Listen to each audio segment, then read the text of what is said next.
Jaya Radha Madhava Punya Vihari.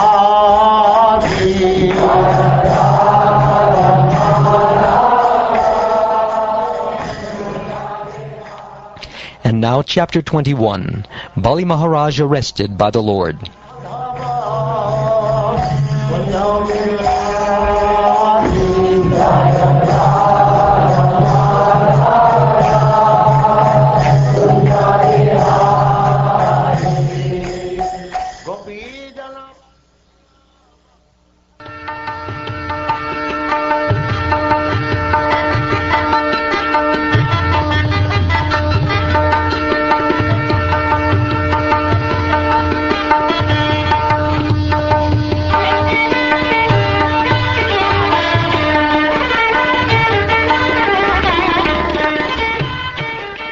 Shukdev Goswami continued.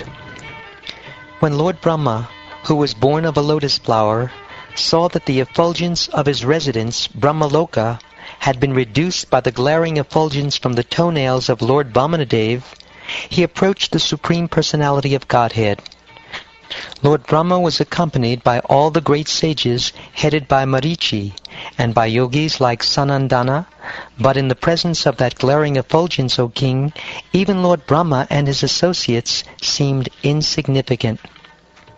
Among the great personalities who came to worship the lotus feet of the Lord were those who had attained perfection in self-control and regulative principles, as well as experts in logic, history, general education, and the Vedic literature known as kalpa, dealing with old historical incidents.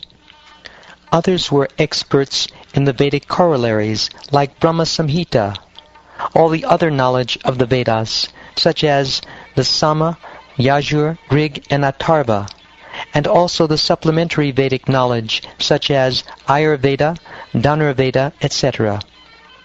Others were those who had been freed of the reactions to fruitive activities by transcendental knowledge, awakened by practice of yoga. And still others were those who had attained residence in Brahmaloka not by ordinary karma, but by advanced Vedic knowledge. After devotedly worshipping the upraised lotus feet of the Supreme Lord with oblations of water, Lord Brahma, who was born of the lotus emanating from Lord Vishnu's navel, offered prayers to the Lord. O King, the water from Lord Brahma's Kamandalu washed the lotus feet of Lord Vamanadev, who is known as Urukrama, the wonderful actor. Thus that water became so pure that it was transformed into the water of the Ganges, which went flowing down from the sky, purifying the three worlds like the pure fame of the Supreme Personality of Godhead. Lord Brahma and all the predominating deities of the various planetary systems began to worship Lord Vamanadev, their Supreme Master, who had reduced himself from his all-pervading form to his original form. They collected all the ingredients and paraphernalia for this worship.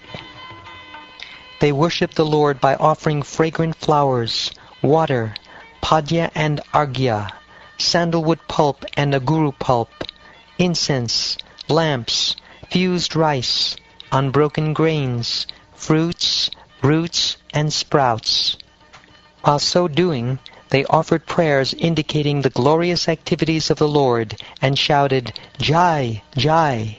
They also danced, played instruments, sang, sounded conch shells, and beat kettle drums, in this way worshipping the Lord.